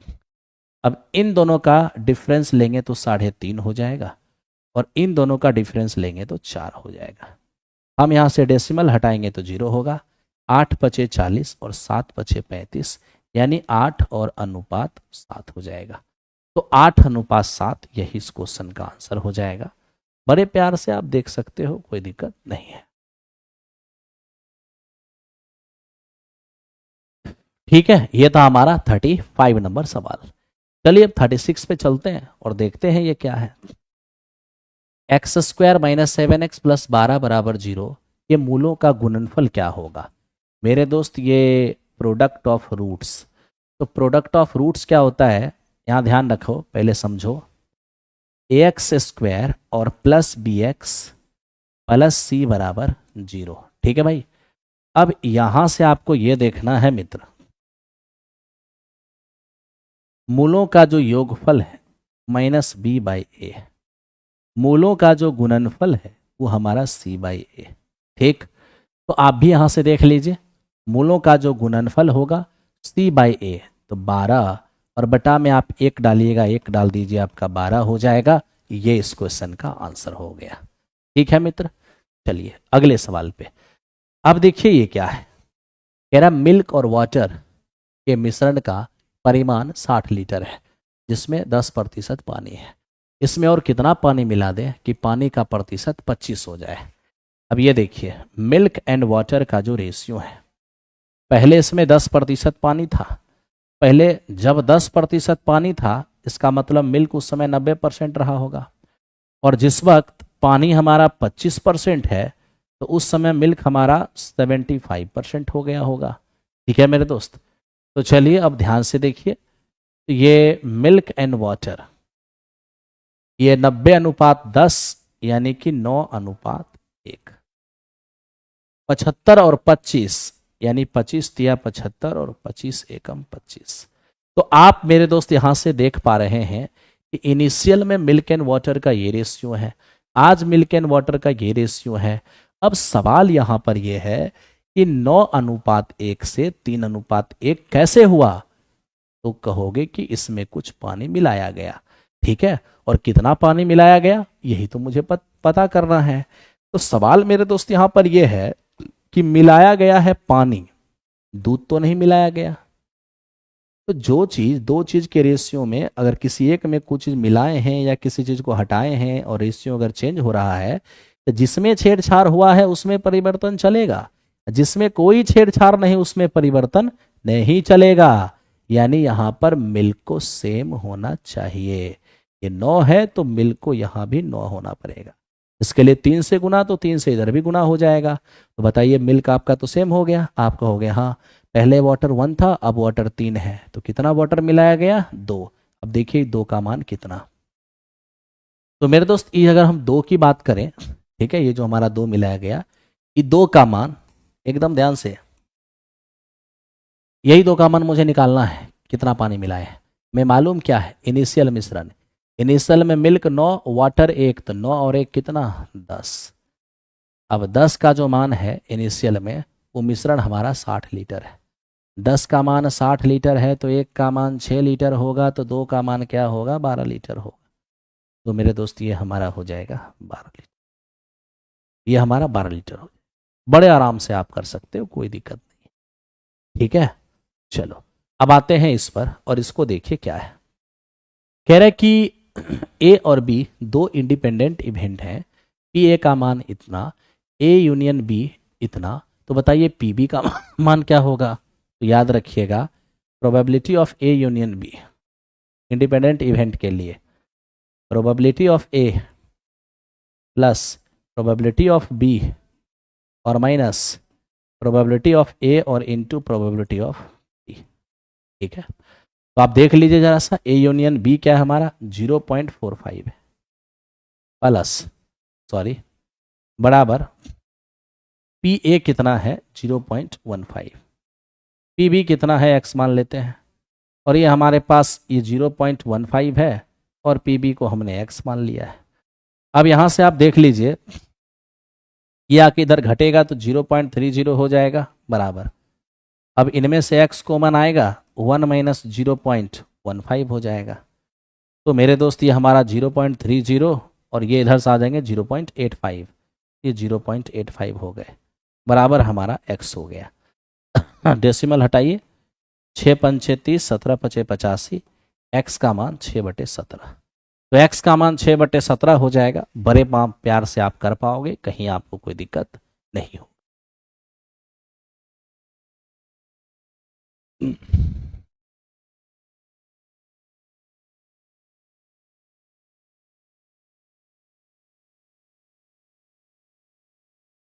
ठीक है दोस्त, आओ अब इसको देखो कि ये क्या है। आप देख पा रहे हो क्या है यहाँ पर? 9 की पावर 1/3, 9 की पावर 1/2, 9 की power 1/60, dot dot dot dot infinite. Base equal है, गुना में पावर जुटेगा, तो 9 की पावर क्या हो जाएगा? 1/3 हो जाएगा, 1/9 हो जाएगा, 1 हमारा ये 27 हो जाएगा, plus dot dot dot dot dot ये हमारा इनफाइनाइट। अब ये देखिए 9 की पावर, बात को समझिए थोड़ा, ई क्या है? तो मेरे दोस्त इसको हम देख रहे हैं 1/3, 1/9, 1/27, यानी 1/3, 1/3, 1/3 होते जा रहा है और इनफाइनाइट तक जा रहा है। इसका 1/3 ये होगा, इसका 1/3 ये होगा, और इसी तरह से इनफाइनाइट तक। तो मेरे दोस्त ये 1/3, 1/3 होने का मतलब है जीपी, और जीपी के अनंत पदों का योगफल। तो आपको पता होना चाहिए मेरे दोस्त कि जीपी के अनंत पदों का जो योगफल होता है वो a/1 - r होता है। ठीक है, तो a/1 - r, तो आप ही बताइए जरा सा। 1/3, 1/9, 1/27 plus dot dot dot infinite. यहाँ तो a हमारे पास 1/3 है, और r क्या होता है? दूसरा पद और बटा पहला पद, यानी 1/3।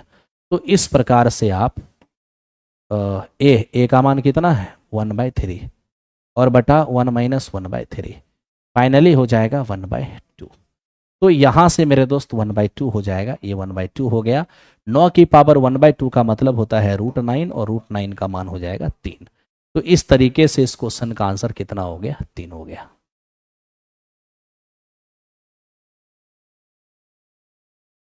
कर देंगे, 22 कर देंगे दोस्त मेरे। एक दिन एब्सेंट हुआ था ना, सेट तो डेली हुआ था, और डिस्कशन नहीं हुई थी फर्स्ट 31 दिसंबर के दिन, है ना? वो आप टेंशन मत लीजिए, देखते हैं, होगा तो कल 2 सेट करा देंगे, मेकअप कर देंगे, आप घबराओ मत। एक सेट तो ऐसे ही डिले होता है, बस एक सेट पीछे हो गया।